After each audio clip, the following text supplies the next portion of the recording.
강한 녀석들의 두 번째 코멘트 보겠습니다.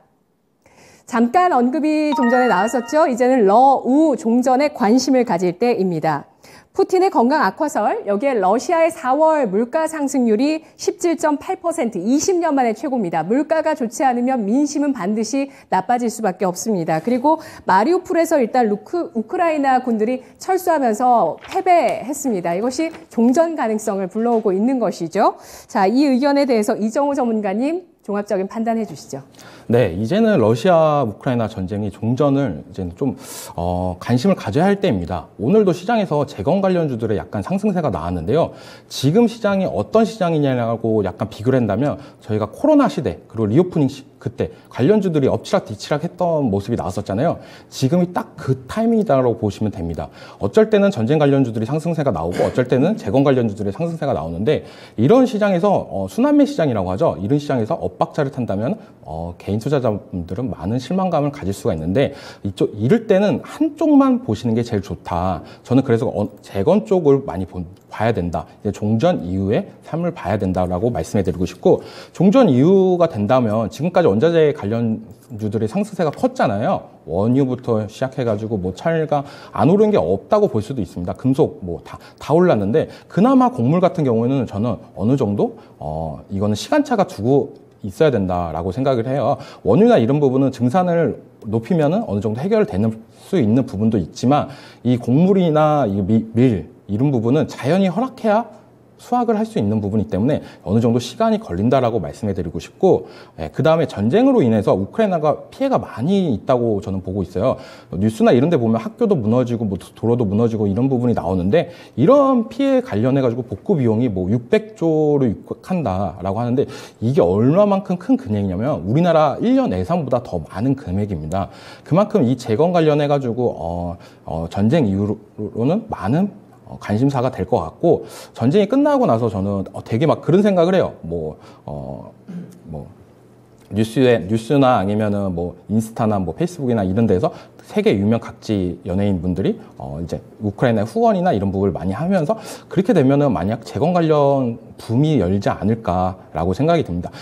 옛날에 우리나라 막 홍수 피해나 이런 거 나왔을 때 뭐 재난 모으고 했잖아요. 뭐 TV 방송에서도 약간 이런 부분이 열풍을 불면서 재건 관련주들이 다시 한번 테마가 불지 않을까. 지금 차트상 가격을 봤을 때 다 높다고도 볼 수 있습니다. 하지만 지금도 관심을 갖고 있다면 저는 충분한 기회는 온다라고 보고 있고 그중에서 재건 탑픽으로는 진성 TEC를 보고 있는데 진성 TEC가 쉽게 생각하면 우리 포크레인에 보면 무한궤도라고 합니다.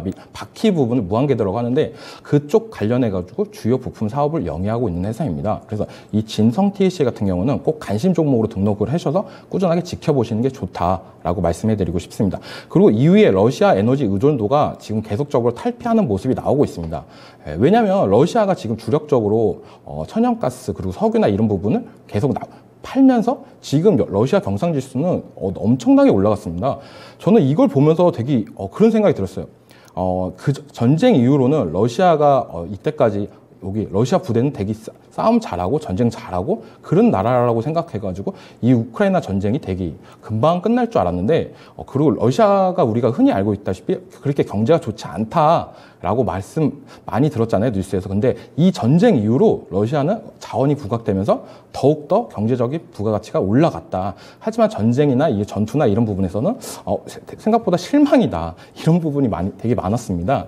그래가지고 저는 이런 EU, 유럽에서 에너지 의존도 탈피 노력이 있을 거다. 그중에서 저는 원전 관련해가지고 어느 정도 시세가 나오지 않을까라고 생각합니다. 지금 한신기계 같은 경우에는 지금 국내에서 약간 신한울 같은 경우 이걸 연기하겠다, 짓는 걸 연기하겠다 이런 얘기가 나오면서 원전주들의 약간 하락세가 나오고 있는데 이 하락세가 저는 기회라고 생각을 하고 있고 이 하락세가 멈추고 반등이 나올 시점이 어떻게 보면 한신기계의 매수 타점이 되지 않을까라고 생각이 들고 있습니다. 왜 한신기계를 갖고 왔냐라고 얘기를 하신다면 한신기계만큼 지금 원전 관련해서 대장주 역할을 해주는 종목이 없다고 저는 보고 있어요. 그래서 이런 종목 같은 경우는 꾸준하게 관심 종목으로 등록을 해 놓으셔야 됩니다. 대장주가 바뀔 수도 있겠지만 이 한신기계 같은 거는 워낙 수요성이 있어가지고 꾸준한 관심이 필요하다고 보고 있고 이 원전 이후에 에너지 의존도 탈피 원전이 꼭 보시기 바랍니다. 이상입니다. 네, 알겠습니다. 러시아 우크라이나 전쟁 관련주, 종전 관련주 가운데서 이제는 종전 관련주에 초점을 맞춰야 된다는 의견입니다. 하지만 전쟁 관련해서 파급 효과가 에그플레이션이 나올 수 있기 때문에 에그플레이션 관련주는 계속 가져가자, 계속 지켜볼 만한 섹터다라고 평가를 해주셨고요. 이 밖에는 재건 관련해서 진성 TC, 또 에너지 자립 관련해서 원전 관련주, 한신기계, 아주 명확한 대장주가 놓여있는 섹터다라고 판단을 해주셨는데요. 나머지 두 분께도 의견을 확인해 보도록 하겠습니다. 러시아 우크라이나 사태, 이제 종전이다. 이제 이 변수에 대해서 시장에서 큰 부담을 받지 않을 것이다. 그리고 관련주에 대한 매매 어떻게 해야 될지도 의견 잠시 한번 여쭤볼 테니까요. 생각을 해주시고요. 러시아 우크라이나 전쟁은 종전이라고 봐야 한다라는 의견이시면 초록불 켜주시고요. 이 사태가 앞으로 어떤 파급력이 있을 것이다. 뭔가 연관되는 또 계속 어려운 변수들이 나오면서 시장을 좀 괴롭힐 수도 있을 것 같다라고 생각하시면 빨간불 주시면 됩니다. 자, 러시아가 한번 이렇게 파동을 일으키고 나서 과연 중국과 또 북한이 어떤 반응을 보일까? 일단은 북한은 지금 코로나가 좀 퍼져서 또 굉장히 지금 좋지 않은 상황이라고 합니다. 자, 두 분의 의견을 볼까요? 반재혁 전문가님 켜주셔야 됩니다. 네, 초록인지 빨강인지를 켜주셔야 합니다. 네, 의견 주셨네요. 반재혁 전문가는 중립적인 의견을 주셨고요. 그리고 유세벽 전문가님께서는 빨간불을 주셨습니다. 앞으로 이 러시아 우크라이나 사태가 계속해서 꼬리를 물고 뭔가 시장에 부담을 줄 수 있다고요? 부담을 준다기보다는 아직은 이게 확실하게 해소가 된 게 아니지 않습니까? 지금도 총성이 울리고 있고 종전을 했다? 근데 추후에 이 시나리오는 지금 아까 말씀해 주신 이정호 전문가님의 말이 맞습니다. 그렇게 관심을 가져봐야 되는 때 있지만 그럼에도 지금 아직도 러시아에서는 우크라이나 침공을 감행하고 있고, 그리고 뭐 핀란드 쪽에서 뭐 이제 나토를 가입한다, 뭐 이런 관련 이슈들도 있습니다. 이런 부분들이 이제 문제가 계속적으로 될 것이고 될 것이라고 보고 있고, 추가적으로 이제 우크라이나 사태로 인해서 이제 에너지 가격과 그리고 곡물 가격의 상승, 이 부분들 중에서 에너지 가격도 정말, 원자재 가격도 정말 큰 문제겠지만 가장 궁극적으로 지금 우려해야 되는 부분은 식량 가격의 상승, 이 부분이 아닌가라고 생각을 합니다. 왜냐하면 이제 의식주라고 하죠. 가장 사람들한테 필요한 이런 부분들에 있었을 때 이 식량 가격이 진짜 지금 말도 안 되게 폭등을 하고 있고, 그리고 인도에서는 이 밀 수출을 제한을 하겠다, 뭐 이런 이슈들도 최근에 있었습니다. 이게 비단 최근 뉴스만이 아니고 이 사태가 터진 이후부터 계속적으로 나왔었던 이슈인데도 다시금 또 뜨겁게 타오른다라는 부분은 이유를 좀 생각을 해봐야 될 것 같습니다. 만약에 정말로 이제 식량 대란이 오게 되면은 이거는 정말 크나큰 문제가 될 수 있다라고 보기 때문에 이 부분 또한 생각을 해봐야 된다라고 말씀을 드리도록 하겠습니다. 네, 아직 총성이 완전히 멈추지 않았다는 점에 대해서 주목을 해주셨고요. 그리고 부가적으로 식량 안보 위기에 대한 문제가 하반기에 또 주요 이슈가 될 수 있다는 점을 보셨는데요. 반재혁 전문가님은 어떤 의견이실까요? 네, 뭐 두 분 다 좋은 의견이시고요. 저도 뭐 중립을 누른 이유는요. 일단은 뭐 모두가 원하고 있습니다. 그 우크라이나, 러시아의 전쟁이 종전이 좀 됐으면 하는 게 모두의 바람입니다. 저도 마찬가지고요. 옛날부터 많이 얘기했습니다. 그리고 이제 전쟁 복구에 관련돼서는 아직 좀 변수가 좀 많이 있고요. 일단 요 한 가지는 좀 저도 이제 사실은 관심 있게 보고 있습니다. 워낙 종목들이 좀 잘 가고 있고, 현대 에버담이라든지 현대 건설기계라든지 이런 종목들도 최근에 더 물론 올라갈 길은 더 많이 있습니다. 근데 한 가지는 좀 짚고 싶어요. 우리가 사실은 이제 이 복구 사업에 뛰어들려면 이제 우리가 사실은 우크라이나에 원조를 많이 했어야 됐습니다. 근데 사실은 우리는 러시아에 대한 의존도가 더 높았기 때문에 사실은 우리는 좀 약간은 좀 소극적이었던 면이 있습니다. 그렇기 때문에 만약에 러시아에 대한 재건 사업이 벌어진다고 하면 미국 위주로 재편될 수가 있고요.